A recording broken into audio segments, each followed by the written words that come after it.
Bonjour à tous et à toutes. Et je suis contente de vous voir. Et bonjour également à vous qui nous regardez dans cette vidéo. Que Dieu vous bénisse. Amen. Alors on va rentrer tout de suite dans le vif du sujet avec un passage qui se trouve dans les Actes des Apôtres au chapitre 4 au verset 7. Et ce texte sera l'introduction pour donc le message d'aujourd'hui. Donc ici, il est question de chefs religieux, des spécialistes de la loi, qui firent comparaître Pierre et Jean et les placèrent au milieu de leur assemblée et les interrogèrent. Et donc voici la question qu'ils leur posent. Par quelle puissance, par quel pouvoir ou au nom de qui avez-vous fait cela? Par quelle puissance ou au nom de qui avez-vous fait cela? Alors, qu'est-ce qui s'est passé avant? Et cela, c'était quoi?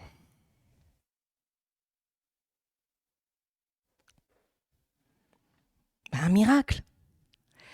Alors, pourquoi les chefs religieux étaient furieux et quel était ce miracle? Bon, allez. Bien. Puisqu'on est dans le livre des Actes, donc Jésus n'est plus avec eux, donc il est mort mais ressuscité et il est monté au Père.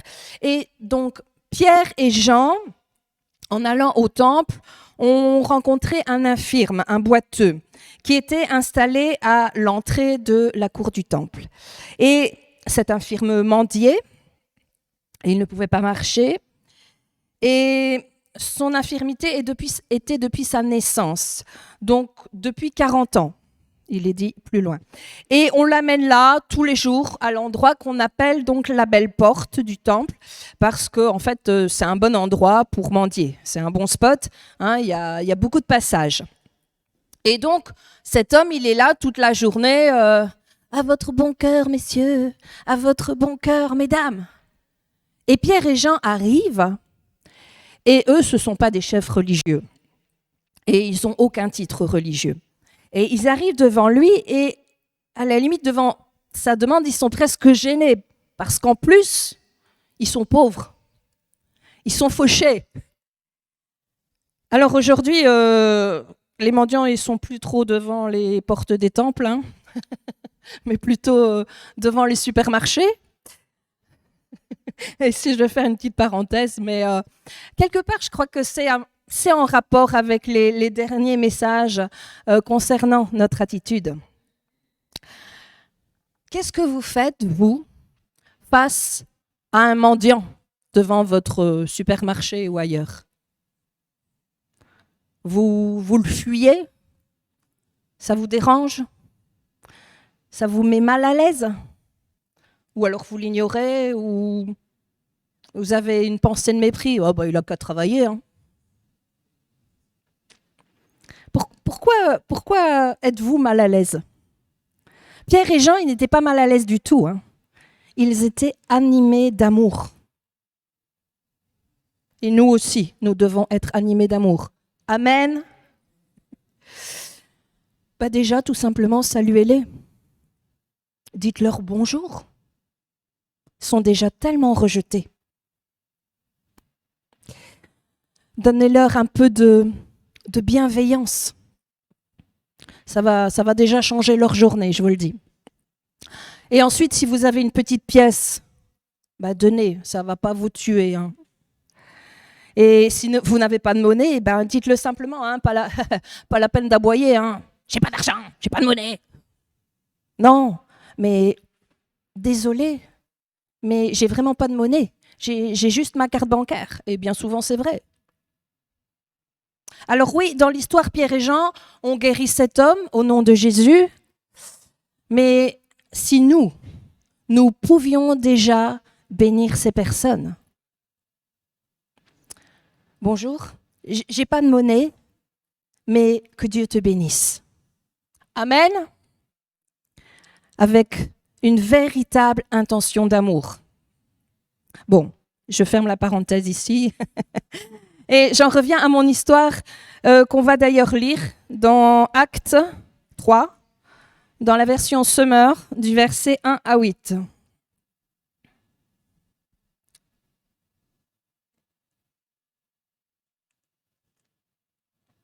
Un jour, Pierre et Jean montaient au temple pour la prière à 3 heures de l'après-midi. On était juste en train d'y porter un infirme. C'était un homme paralysé depuis sa naissance.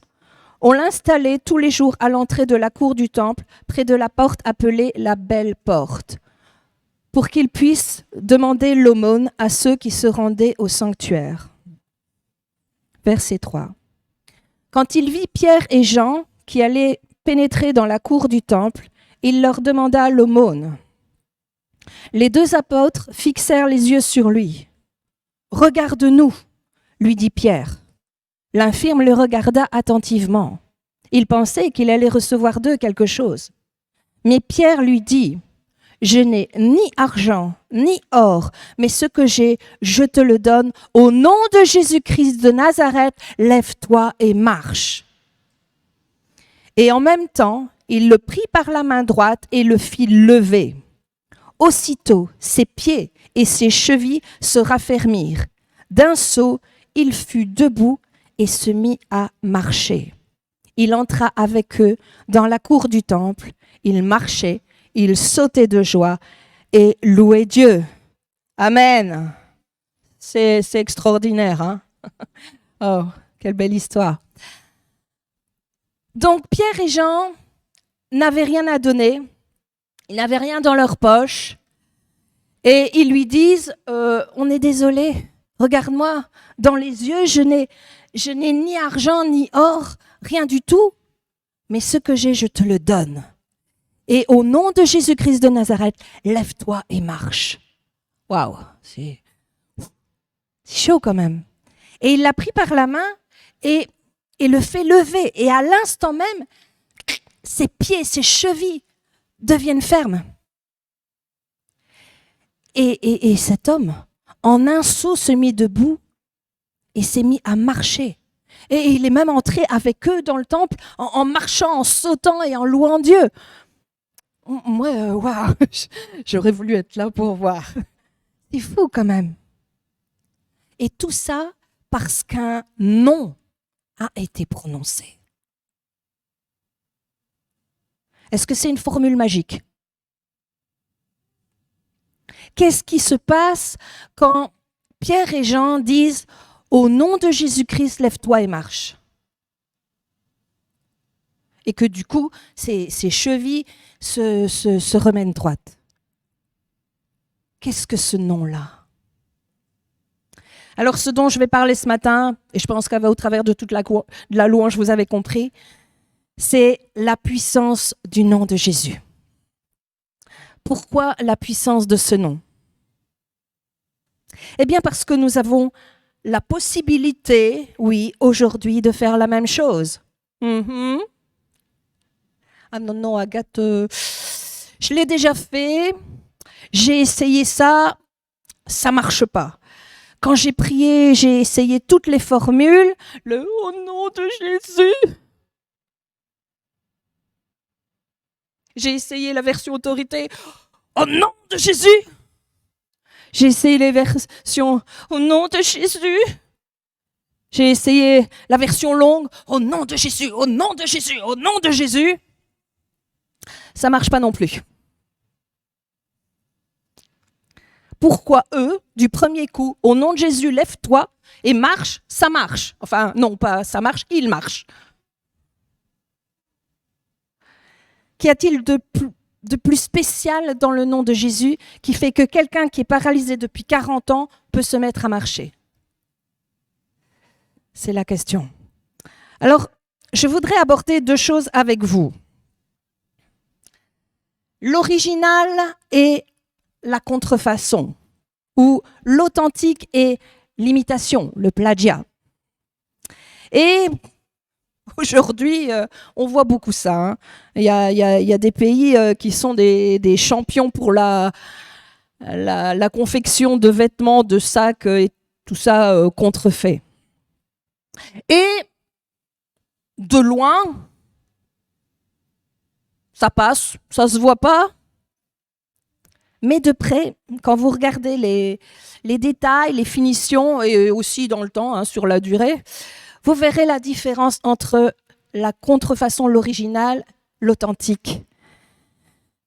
Et alors le premier point que je veux aborder, c'est l'original, l'authentique. Jésus, c'est quoi comme mot? Alors, juste en quelques mots, ça vient de l'hébreu et du grec. Et si vous connaissez le texte du prophète Ésaïe qui dit « On l'appellera Emmanuel », qui veut dire « Dieu est avec nous ». Mais nous voyons également dans l'évangile de Matthieu, et là tu peux prendre donc Matthieu 1, verset 21 dans la version Semeur. Merci Nicolas. Elle donnera naissance à un fils, tu l'appelleras Jésus.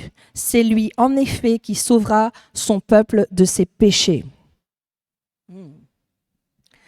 Et là, Jésus, qui vient d'ailleurs de Yeshua, mais donc Jésus veut dire Dieu sauve.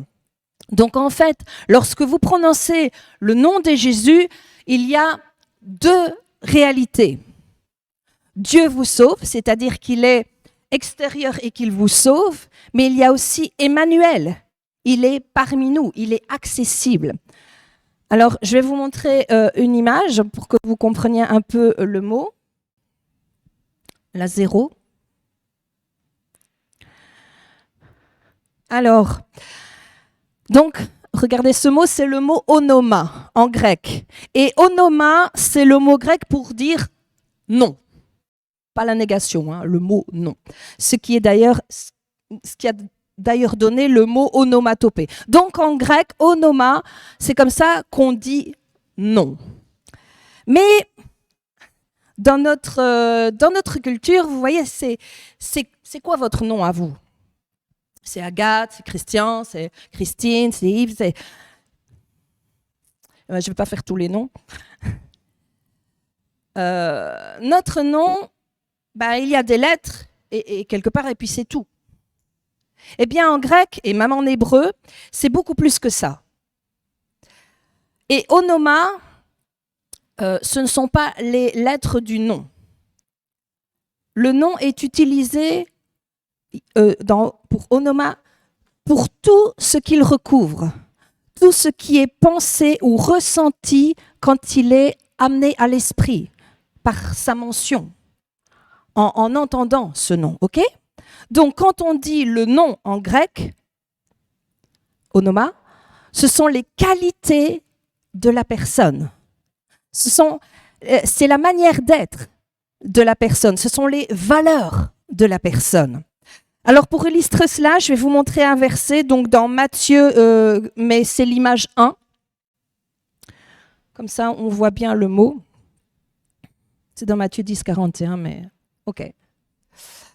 Celui qui accueille un prophète en qualité, onoma, de prophète, recevra une récompense de prophète, et celui qui accueille un juste en qualité de onoma, de juste, recevra une récompense de juste.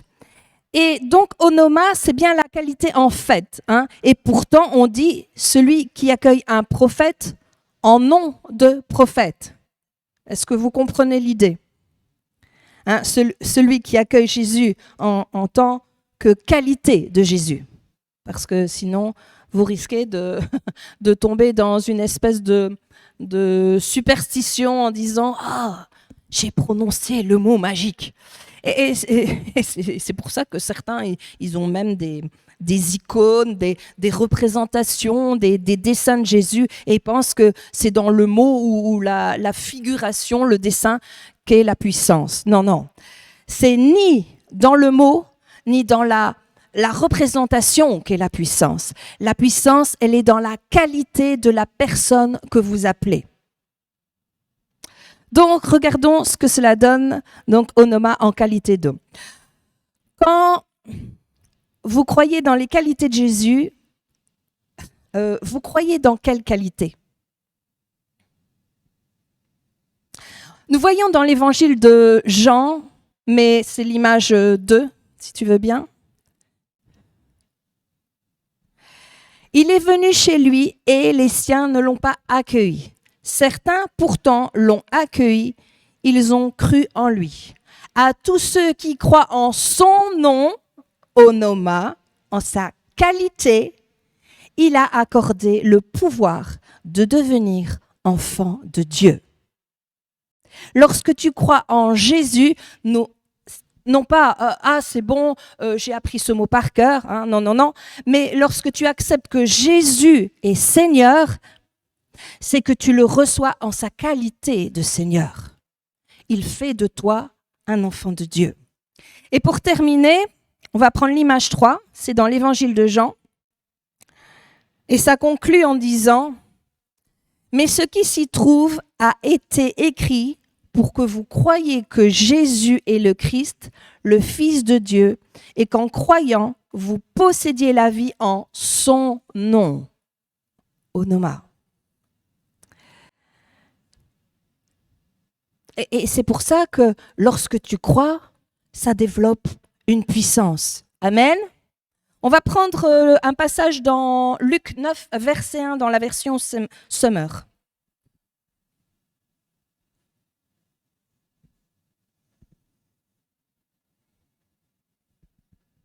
Luc 9, verset 1. Jésus réunit les 12 et leur donna le pouvoir et l'autorité de chasser tous les démons et de guérir les malades. Ça veut dire quoi, leur donna le pouvoir et l'autorité? Qu'est-ce que Jésus leur a donné? C'est un truc magique. Il leur a donné un bâton, comme à Moïse, une formule. Je vais essayer d'illustrer ça. On peut voir dans l'Ancien Testament, notamment, que lorsque les Juifs transmettaient une autorité, ils mettaient leur manteau sur la personne. Ça voulait dire que je te donne une autorité. Je te revêts d'une autorité. Ça a symbolisé la transmission d'autorité, le transfert de puissance de l'onction d'un leader sur un successeur. OK ? Maintenant, je vais vous montrer une image, l'image 4.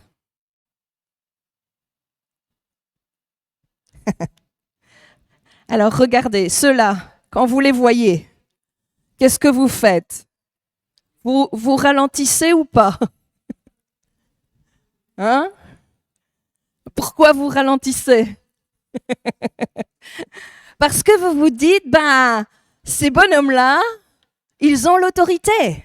Ils ont la possibilité de m'arrêter, ils ont le pouvoir de me verbaliser.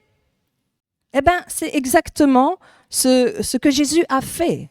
Quand Jésus envoie les disciples, il leur dit « Maintenant, je vous revêts d'une autorité. » Il n'est pas marqué gendarmerie et police sur les disciples de Jésus, mais il est marqué Jésus. Et à partir du moment où vous avez l'autorité de Jésus, vous agissez. Vous savez, le gendarme ou le policier, il n'agit pas en son nom à lui. Je ne sais pas s'il s'appelle Marcel ou Victoire, mais il ne dit pas « Hé, c'est moi Marcel, je t'arrête ». Non. Il dit « En tant que représentant de l'autorité, au nom de l'État belge, je vous arrête ».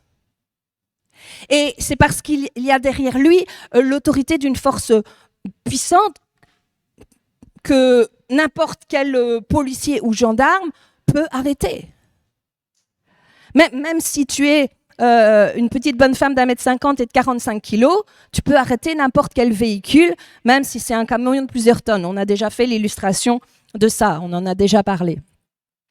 Mais en temps normal, sans ton uniforme, si tu es sur le bord de la route, tu risques fort d'être écrabouillé. Mais à partir du moment où vous avez revêtu l'uniforme, que vous avez l'autorité de la personne dont vous portez le nom sur vous, vous êtes du coup une autre personne. Et votre pouvoir est multiplié. Amen. Et donc, c'est pour ça que lorsque Jésus a revêtu d'autorité ses disciples, il a dit « Vous allez chasser les démons et guérir les malades en mon nom. » En mon nom. C'est quoi? en mon autorité, vous allez vous revêtir de ce que je suis, en fait. En fait, vous êtes moi. OK ? C'est-à-dire, ce n'est pas Pierre qui va chasser au nom de Pierre, mais quand Pierre va chasser un démon ou guérir un malade, il va dire, ici Jésus, démon, maladie, va-t'en. Ici, la gendarmerie, je t'arrête. Vous comprenez ? je vais vous raconter une petite histoire, puisqu'on est dans le thème de la gendarmerie et de la police. Et bien justement, c'était des tout jeunes, tout frais stagiaires et qui sont à leur premier jour dans la gendarmerie. Et ils ont tous été rassemblés dans la cour principale de la gendarmerie.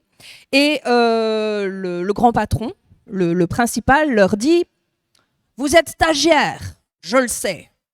Vous n'avez jamais arrêté de voiture. Et c'est votre première fois. Moi, je le sais. Mais j'ai une bonne nouvelle pour vous. Les automobilistes que vous allez arrêter tout à l'heure, eux ne le savent pas. » Et pour eux, pour les automobilistes, vous êtes un gendarme. Un point, c'est tout. L'autorité est sur vous. Vous faites que vous pouvez maintenant arrêter et faire au nom. Vous imaginez un peu ce sentiment d'être enveloppé d'une puissance, bon, peut-être les premières fois.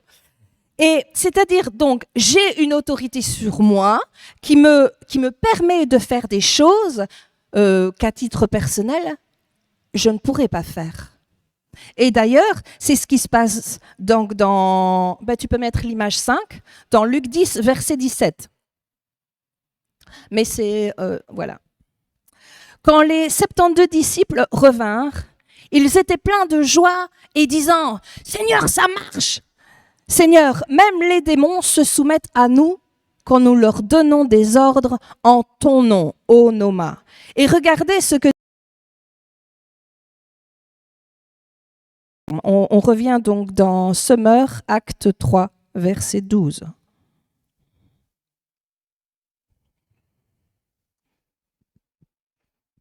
Hommes israélites, qu'avez-vous à vous étonner ainsi de ce qui vient de se passer ? Pourquoi nous fixez-vous avec tant d'insistance comme si c'était nous qui, par notre propre pouvoir ou notre piété, avons fait marcher cet homme ? Ouais. C'est pas parce que tu pries beaucoup ou que tu es fidèle que tu vas avoir une onction de plus. Non. Pierre et Jean disent bien, ce n'est pas en notre nom que nous l'avons fait. Ils ont dit une seule phrase. Jésus te dit de te mettre debout, bonhomme. Et il s'est mis debout. Et là, à ce moment-là, c'est vraiment plus Pierre qui lui a demandé. C'est le nom de Jésus. Oh, ça c'est extraordinaire. Mais attention, Jésus précise une chose, et on va reprendre donc Luc 10, verset 20 dans la version Summer. Donc toutefois, attention, ce qui doit vous réjouir, ce n'est pas de voir que les esprits mauvais vous sont soumis, mais de savoir que vos noms sont inscrits dans le ciel.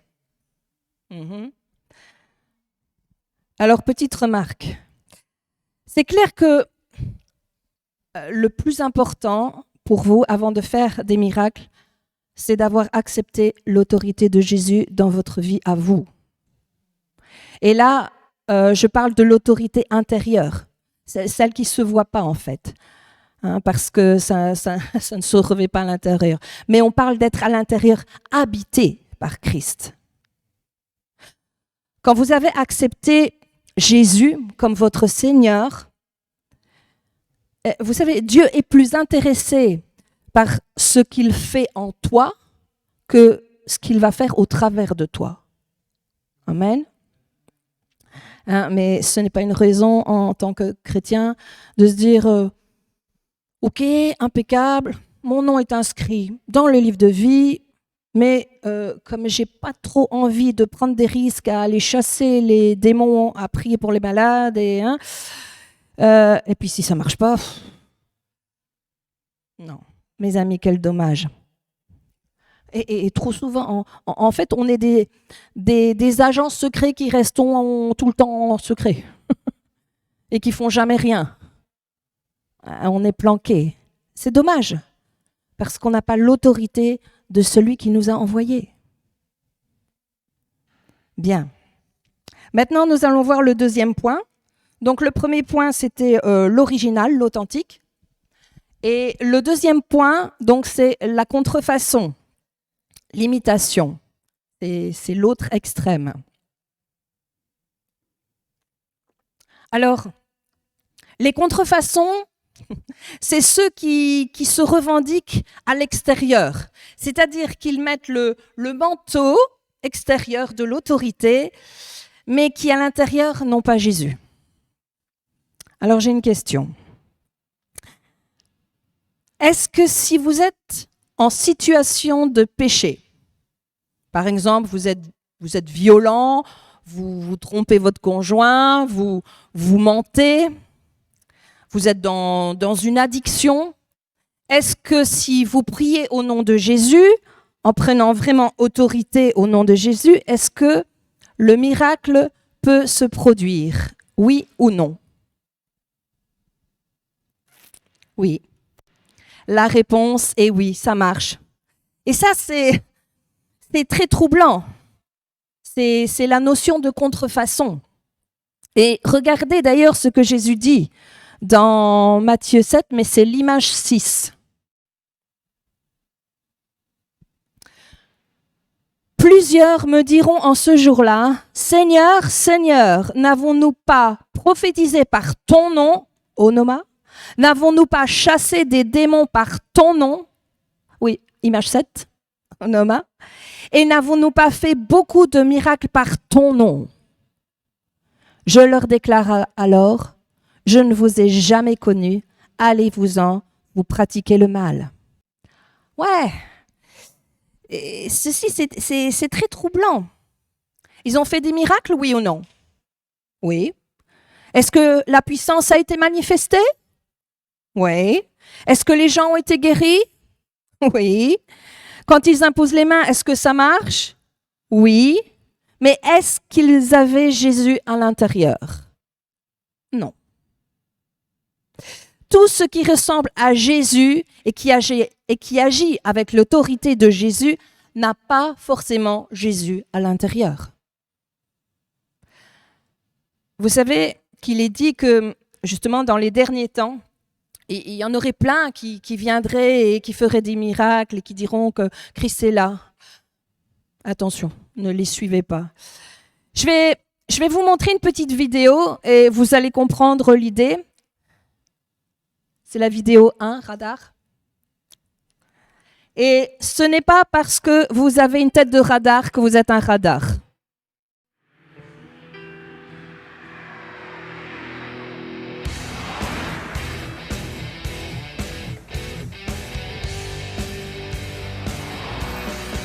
Et vous voyez,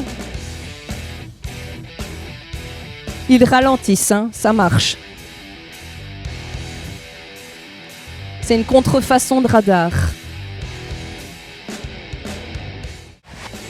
Et là, c'était la mauvaise voiture à flasher.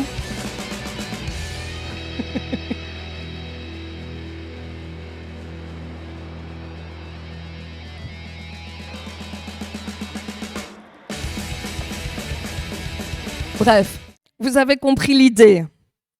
Mais n'empêche que ça marche. Même ils ralentissent même avec un faux radar. Bien après, ils se disent, oh là, je me suis fait avoir. Mais sur le moment, ils ralentissent. Et vous savez, il y a des leaders qui font pareil. Hein. Ils vont vous impressionner, ils vont vous toucher par leurs propos, par leur discours, et du coup, vous allez changer votre attitude et vous allez croire que Dieu est derrière. Et il va même y avoir des miracles, mais en fait, à l'intérieur, c'est du fake, c'est du faux. Vous savez, il y a des gens qui ont été ruinés par des faux apôtres. Et des escrocs, il y en a toujours eu. On le voit d'ailleurs du temps de l'apôtre Paul dans Philippiens. L'apôtre Paul dit, il y en a qui prêchent Jésus par par envie. Envie de quoi? Eh ben, envie de gloire, envie d'argent, envie de pouvoir. Et ça marchait. Et l'apôtre Paul dit, il y en a d'autres quand même qui sont bons, qui sont sérieux, qui prêchent Jésus avec des bonnes motivations. Ben, on peut prendre le passage, c'est dans la Louis II, donc Philippiens 1, versets 15 à 18. Quelques-uns, il est vrai, prêchent Christ par envie et par esprit de dispute. Mais d'autres le prêchent avec des dispositions bienveillantes. Ceux-ci agissent par amour, sachant que je suis établi pour la défense de l'Évangile. 17. Tandis que ceux-là, animés d'un esprit de dispute, annoncent Christ par des motifs qui ne sont pas purs et avec la pensée de me susciter quelques tribulations dans mes liens. Verset 18. Qu'importe. De toute manière, que ce soit pour l'apparence, que ce soit sincèrement, Christ n'est pas moins annoncé. Je m'en réjouis et je m'en réjouirai encore. Waouh, c'est un homme spirituel, hein, Paul. Nous, on a du mal à dire amen à ça, hein, et des escrocs, ils vont quand même avoir des miracles. Ils prieront pour que les gens aient même le baptême du Saint-Esprit et ils vont l'avoir. Mais c'est quoi cette histoire? Dieu, alors, il valide ces personnes? Non. Dieu ne valide pas ces personnes. Dieu valide le nom de Jésus là-dedans. Et comme le nom de Jésus, lui, il est nickel, il est parfait, il est OK, ben il agit. Vous savez, c'est comme si Jésus se disait « Oh, cette personne, elle veut vraiment le baptême du Saint-Esprit. Par contre, celui qui va prier, j'émets des réserves. Mais puisque le nom de Jésus est proclamé, j'honorerai la prière de la foi. » Et c'est pour ça que certains sont troublés parce que c'est pas évident de reconnaître l'authentique de la contrefaçon. Puisqu'on a parlé de gendarmes, radars et tout, je vais encore vous raconter une histoire.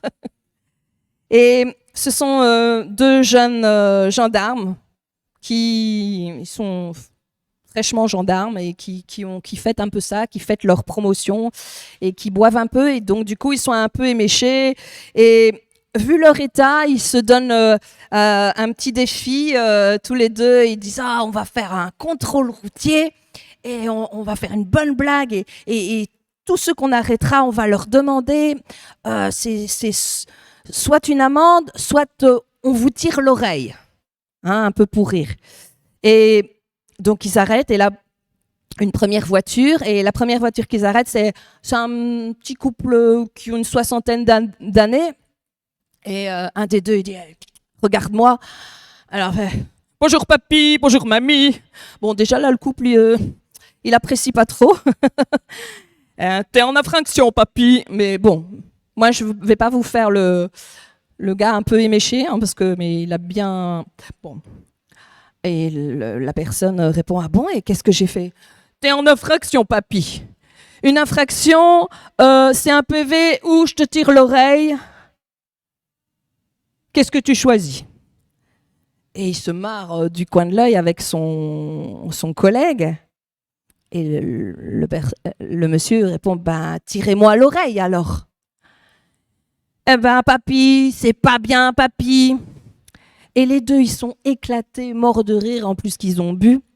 Et à ce moment-là, le papy de 60 ans, qui n'est pas papy, demande « Mais vous voulez pas voir mes papiers ?» « Oh, ici, vas-y, montre tes papiers. » Et il sort ses papiers, procureur du roi. Là, ils rigolent beaucoup moins, les deux. Et le procureur les regarde et dit « Deux possibilités. Soit j'en parle à votre supérieur, soit amène-moi ton oreille. » Ouais, méfiez-vous des faux. Méfiez-vous des contrefaçons. Ce sont des personnes qui ont la tenue, mais qui n'ont pas la qualité du vrai. jusqu'au jour où ils tombent sur quelqu'un de plus puissant qu'eux. Et vous savez, c'est d'ailleurs ce qui est arrivé avec les fils de Sheva. Je ne sais pas si vous avez déjà lu cette histoire dans la Bible. Donc, ces hommes, tant qu'ils s'en prenaient à des démons inférieurs, je vais dire, ça marchait. Ils se les faisaient. Et puis un jour, ils sont tombés sur une autorité démoniaque level plutôt puissante. Et ben là, ils ont fini tout nus et complètement tabassés. Ouais, il faut faire attention. Et je voudrais vous rappeler quelque chose dont on a déjà parlé.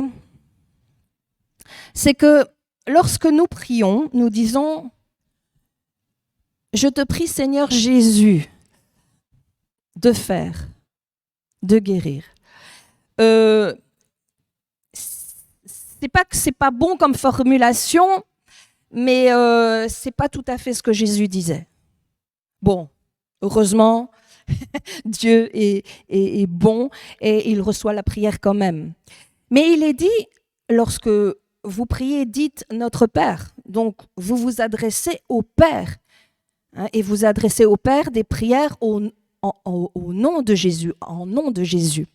Donc, en fait, quand nous prions, plutôt que de dire ici Florence, je m'adresse à Jésus. Ce que nous conseille la Bible, c'est Florence parle au nom de Jésus en elle et s'adresse à Dieu. C'est pas que Dieu n'est pas content de Florence, hein, il aime beaucoup Florence, mais lorsque Dieu le Père entend Jésus te demande de, waouh, ça fait autorité. C'est le plus haut des noms, donc ça fait autorité.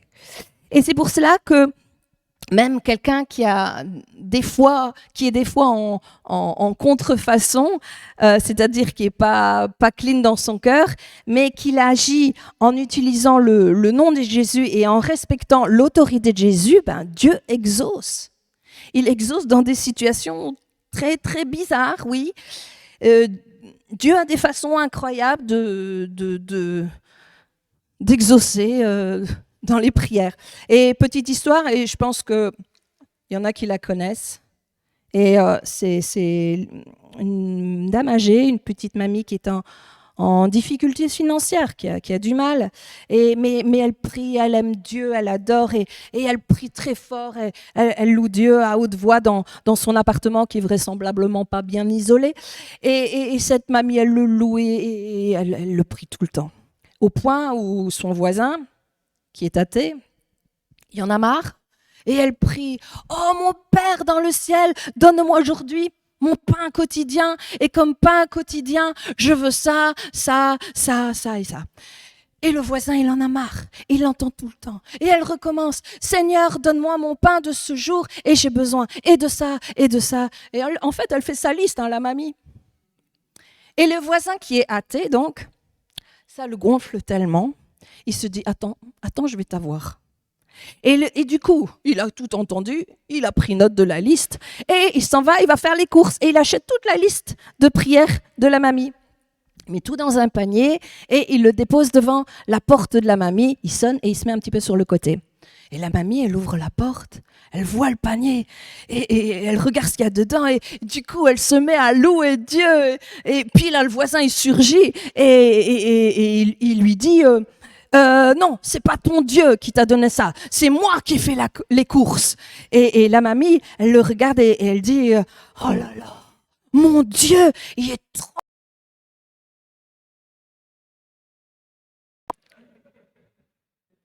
Ouais, Dieu peut utiliser n'importe qui du moment que ça soit livré. Et dans la Bible, il y a des choses comme ça qui sont surprenantes. On voit même Dieu utiliser une ânesse, des gens qui sont complètement à côté de la plaque pour donner les plus belles victoires aux enfants de Dieu. Ben oui, parce que quand Dieu veut, il veut. On continue et on va voir donc la conclusion.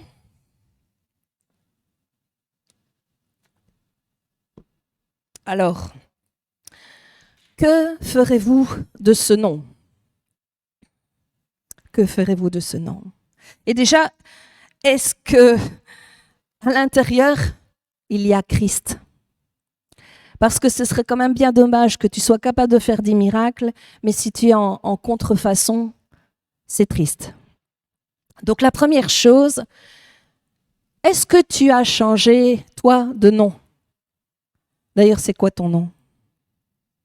Ton nom, normalement, depuis ton baptême, c'est chrétien. Chrétien, ça veut dire que depuis que tu as pris ton baptême, tu as dit « Ce n'est plus moi qui vis, c'est Christ qui vit en moi. » C'est-à-dire, j'ai changé de carte d'identité, la carte d'identité du ciel.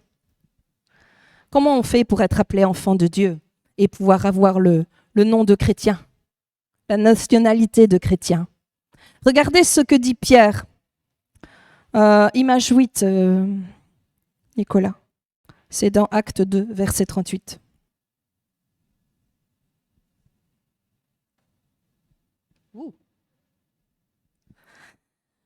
Merci. Pierre leur dit, « Repentez-vous et que chacun de vous soit baptisé au nom de Jésus-Christ pour le pardon de vos péchés et vous recevrez le don du Saint-Esprit. » Et il se passe quelque chose lorsque tu sors de l'eau. Qu'est-ce qui a changé? Tu étais déjà dans l'église avant, tu seras encore dans l'église après. Sauf que l'église, c'est le pays. Mais la carte d'identité, ce qui a marqué dessus, c'est officiellement admis.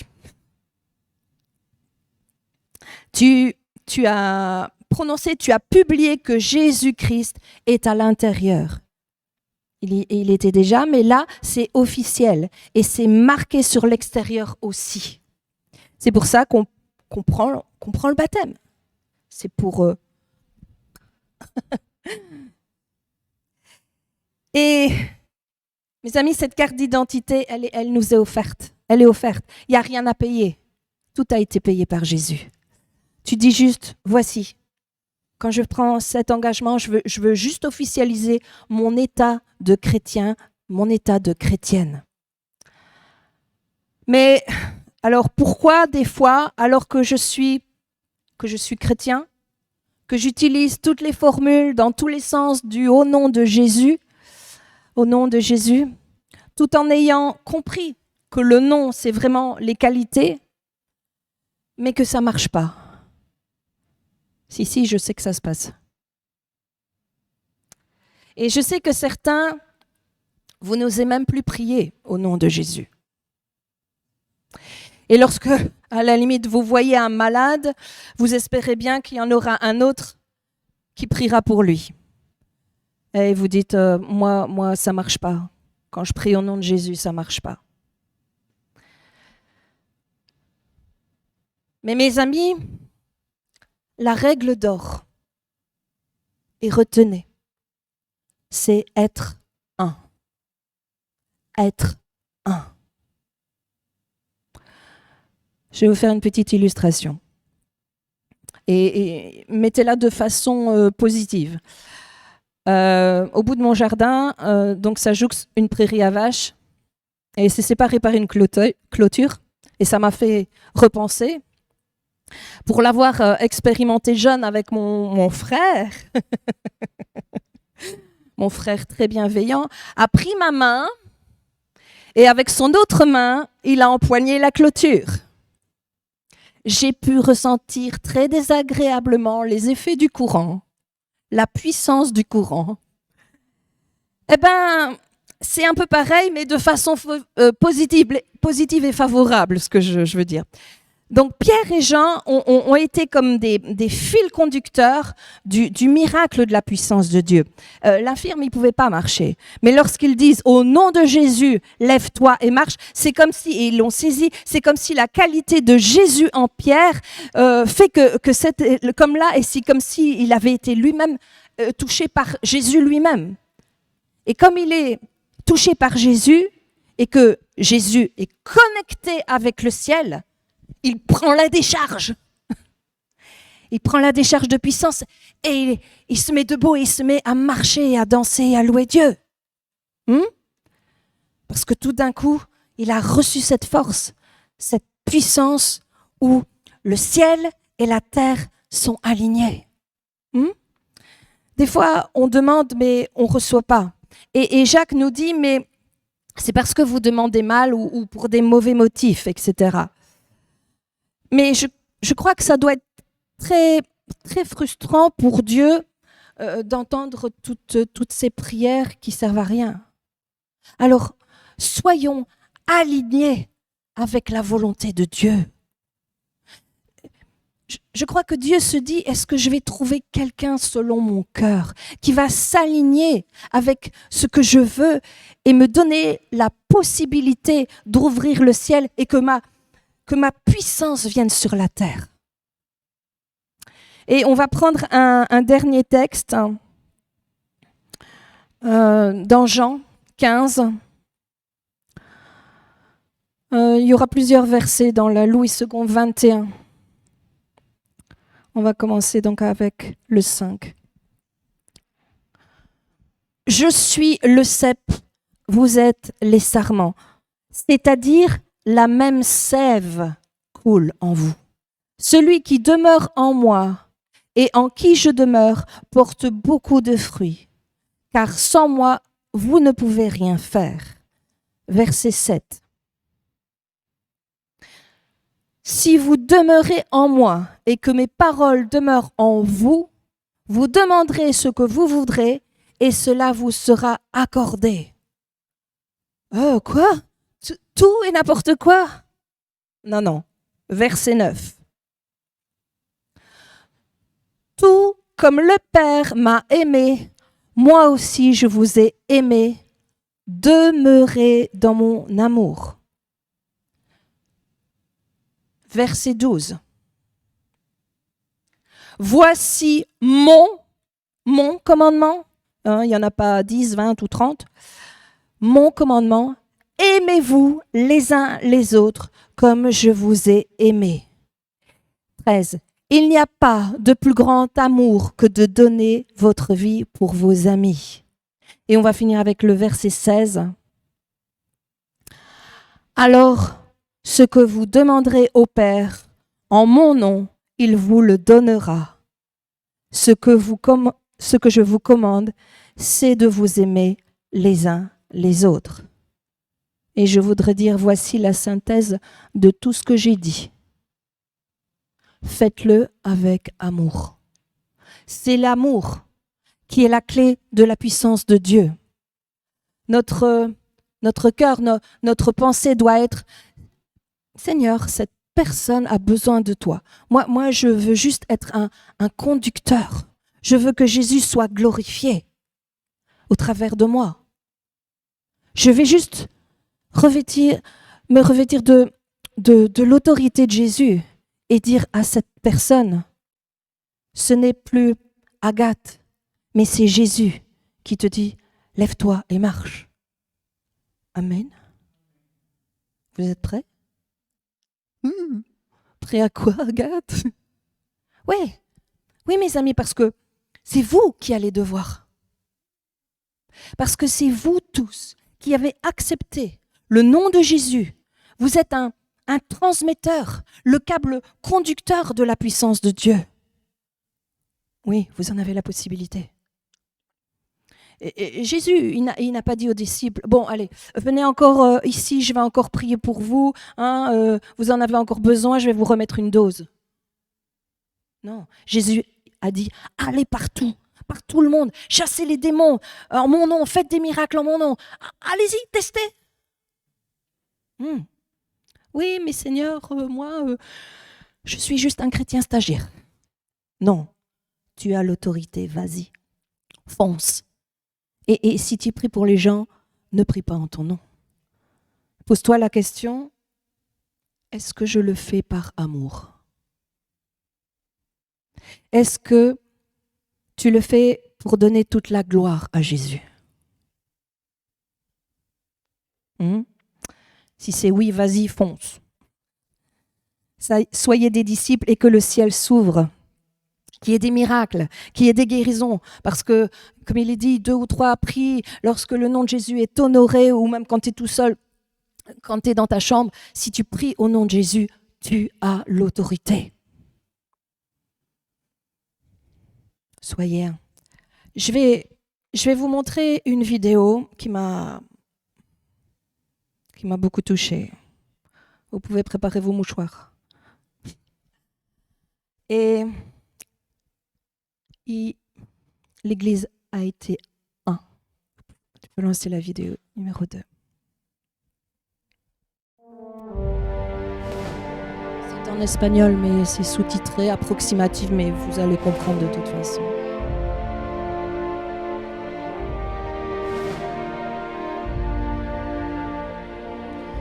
C'est un peu la même histoire avec ce paralytique qui avait une quarantaine d'années, mais là c'est un enfant.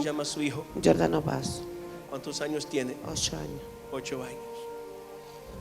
Y él se ha enfermado con el paso del tiempo o ya nació con problemas. No, tuvo un accidente en bicicleta. Un accidente en bicicleta.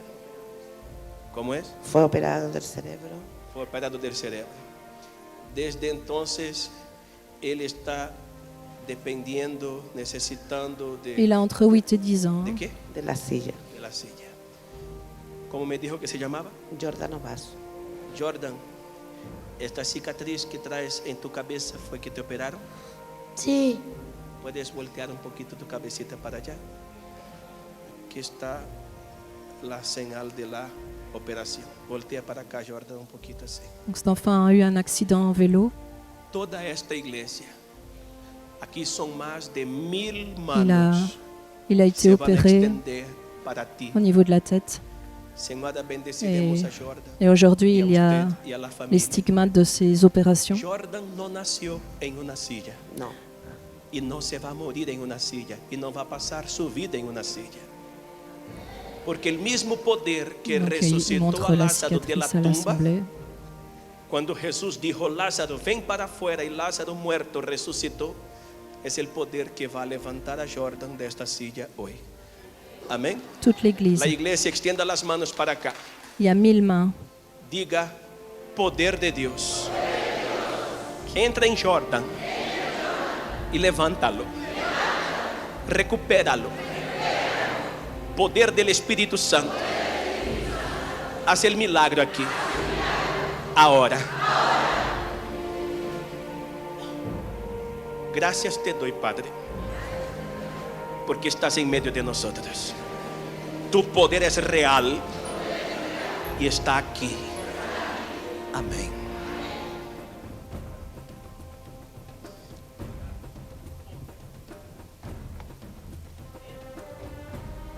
Así como Lázaro salió de la tumba, ven tú para afuera.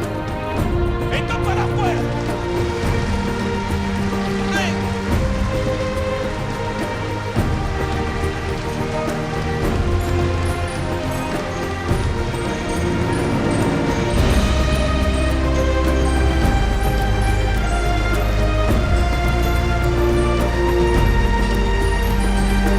L'Église s'unit dans la prière.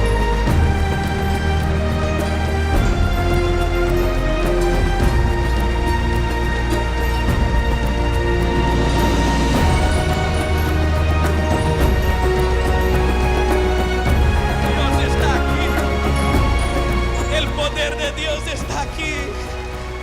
Alabado sea nuestro Dios.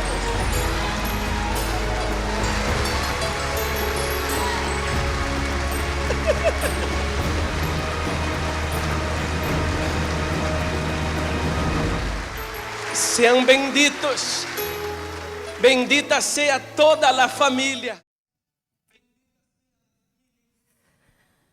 Ah.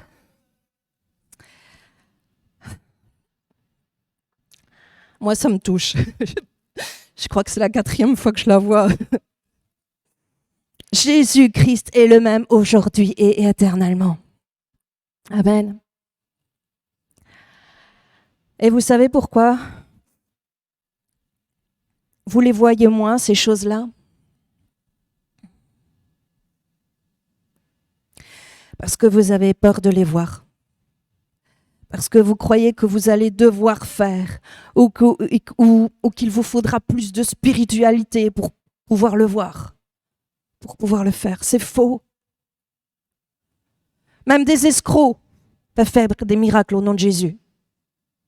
Donc, à combien plus forte raison quelqu'un qui aime sincèrement Dieu comme toi et qui l'a reçu dans son cœur. Est-ce que tu as accepté Christ dans ton cœur? Si c'est le cas, ton nom est inscrit dans les livres de vie. Et du coup, deuxième question, est-ce que tu es prêt à opérer en agissant non plus par ta propre autorité, mais en opérant par Jésus qui est en toi? L'Esprit de Dieu veut honorer la personne de Jésus. Et c'est donc avec l'autorité de Jésus, en son nom, avec ses qualités, que nous allons guérir les malades et délivrer les captifs. Parce que la puissance est dans le nom de Jésus. Amen. Amen. C'était mon message pour ce matin. Il est temps. Il est temps qu'on aime et que nous fassions au nom de Jésus. Je vous donne l'info, donc tu couperas. Donc cette vidéo, elle a 13 ans. J'ai vu la vidéo beaucoup plus tard. Ce jeune garçon, parce que c'est un jeune homme maintenant. Non, il ne faut pas le mettre, je vais raconter. Et il marche tout à fait normalement et il fait des études de médecine. Et je trouve ça merveilleux. Et ce qui me touche, c'est cette assemblée qui se mobilise. Ce n'est pas l'affaire du pasteur et de Jésus. C'est l'affaire de toute l'Église. Ils sont impliqués, ils sont un. Trop souvent, dans des moments de prière pour des personnes qui étaient en souffrance, ce que j'ai pu observer, c'est qu'on laissait avancer ceux qui avaient besoin de la prière et derrière ça papotait, ou derrière c'était distrait, ou derrière j'étais concentré sur mon propre problème. Mes amis, il est faux que nous nous aimons les uns les autres et quand un membre souffre, que tous les membres souffrent avec lui et que c'est tous ensemble que nous prions quand quelqu'un s'avance. Mobilisons-nous tous. Ne nous laissons pas distraire. Ce n'est pas l'affaire seulement de la personne qui prie, c'est notre affaire à tous quand nous sommes rassemblés dans l'Église. Amen. Amen. Soyez bénis. J'ai besoin de votre prière. Je veux être guérie aussi. Bon dimanche à tous.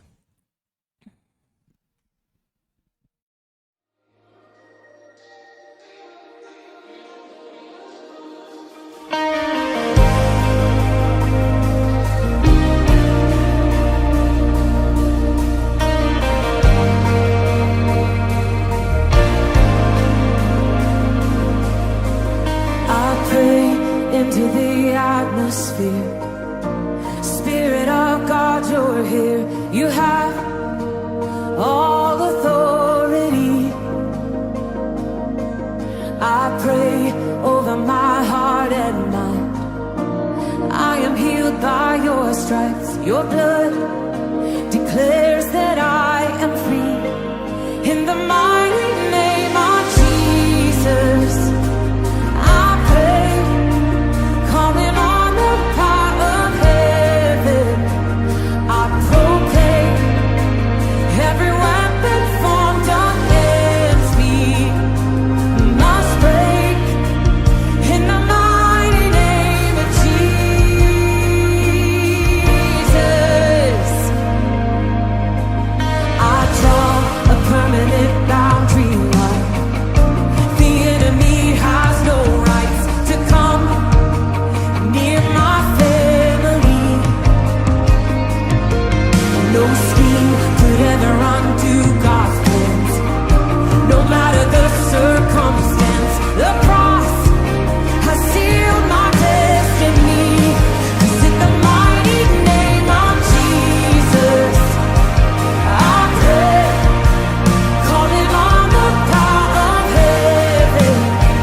Christ.